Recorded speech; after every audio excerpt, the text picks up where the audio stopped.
John, we're here at the media day, which means the start of the season's around the corner. It comes around pretty quickly, doesn't it? It comes around quickly, and I can't wait for it to come around, to tell you the truth. I mean, I say this year on year how excited I am about the rugby league season coming up, but this one I am very, very excited about because I've returned to a club that I had a great emotional attachment with, having spent 5.5 years here previously. But I've returned to a club that has progressed, and you can see that when you've been here, gone away and returned, you can see the progress that's been made, and it's great credit to Michael Carter and to the other people who supported him, because there's a stability off the field, financially and resource-wise, that I felt was reflected with performances on the field last year, and hopefully I can add value and it'll be reflected even more with further performances on the field this year.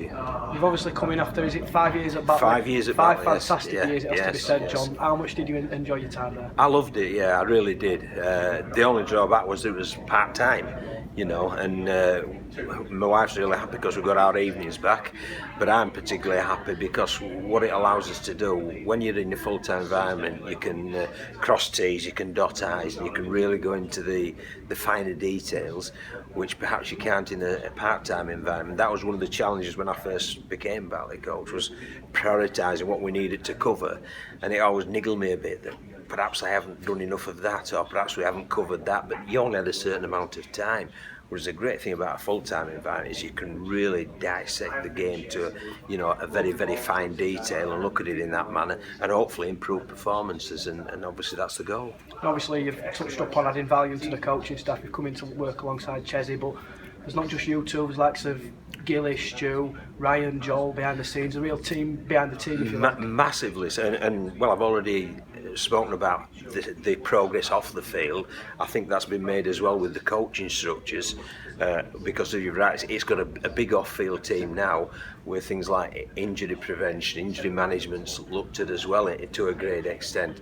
So that's part of the attention to detail that you can see has developed, and obviously you can add value to. And I also feel as well, I'm excited about this season because of the recruits we've made, because I think the people that have been brought in, first of all, it adds competition for places, but it also covers for any what-if scenarios through injuries. So I really do feel as if 2017 could be a very, very special year for Wakefield Trinity. And we seem to have the right blend of youth and experience as well, because the likes of Tom, Max, Batch coming through, but like you've touched on recruitment, obviously Scott Grix, you've worked with him before, you know what he's about, his leadership qualities. We seem to have a real good blend amongst the squad. There really is, and I think that's a great comparison to make. In recruits, there's been some youngsters brought through, given full-time contact, there's been experienced players there, but also with established players such as Liam Finn. I think Liam's contributing greatly as well, as an older head who's seen it, been around the block at Championship and Super League level, and he contributes greatly. But then you've young men lower down who are very hungry in order to achieve. So there is a very, very good blend indeed, and there's a very comfortable blend. But the best thing about it is the attitude that demonstrated. There's a great attitude to achieve, there's a great attitude to learn, there's a great attitude to work, and if you put all those things together, you've got a half decent chance of succeeding. And we've had a few run-outs in pre-season already against Leeds and Dewsbury. Just want to ask you about the young lads on Sunday against Dewsbury. They really stood up, every single one of them, pretty well. They were marvellous, they really were, and every player in that game had a test, shall we say. Ash Gibson and Jacob Millard had the little test returning from injury.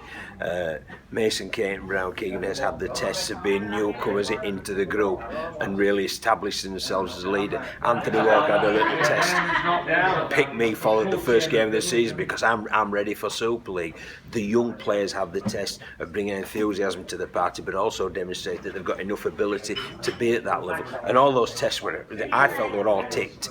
So you've really got to say that was a very, very worthwhile exercise. And on the back of Boxing Day, it's something that gives us great confidence and belief in what we're doing and what may be around the corner. And you mentioned about Anthony Walker there. I was just going to ask you, Anthony Walker and Keegan Hurst starting in the front row on Sunday. They're two guys that are going to be really eager to impress to try and get that shit out there, because there's some real competition. I would agree with you too, but I think they're Super League players. Yeah. I think they are Super League players, but what they've got to do is displace some other very good Super League players, and that's the thing about. Should we have injuries, we've got some great Super League players to step in. But I'll tell you what, we've got some great Super League players who are saying, hey, I don't just want to step in when there's injuries, I want to force my way in from minute one. And that drives training standards up. And obviously if your training standards are driven up, it drives performance standards up as well. And again, that's another reason why I'm sat here and I'm feeling really ease and excited about what's around the corner in 2017. And obviously last season was a successful one for the club, making the top 8 and getting to the semi-final. I guess next season you want to get off to a good start and just see if you can improve if possible. Dead right. I mean, you've got to try to show progress off the field, which I believe the club are doing, but we've try to show progress on the field as well. And the measurement of that, obviously, 8th in Super League last year, semi-finals of the Challenge Cup. Well, we've got to find a way of surpassing that. You know, first of all, performances have got to be good. Should performances be good, results follow. Should results follow, that will show progress on the field of play, and that's what we're striving to do. We're certainly working hard enough to do it, and I certainly think we've got the ability to do that. So let's see what 2017's got to bring. And there's been plenty of hard work done on the training field up to now. Are you pleased with where the squad's at this stage now? Very much so. There's been, I think it's 9 weeks before Christmas, 6-day weeks before Christmas, and so that was very, the volume was very high.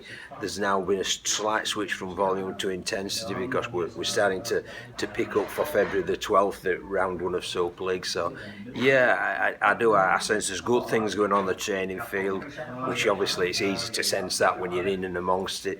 But obviously for the fans, they can look at Boxing Day, they can look at the Dewsbury game, but the proof of the pudding will come on February the 12th and in the subsequent Super League rounds. I guess you're counting down the days for that. Very much so, yeah, very much so, yes. I can tell you how many training sessions we've got before that, so yeah, very excited about it and really looking forward to it.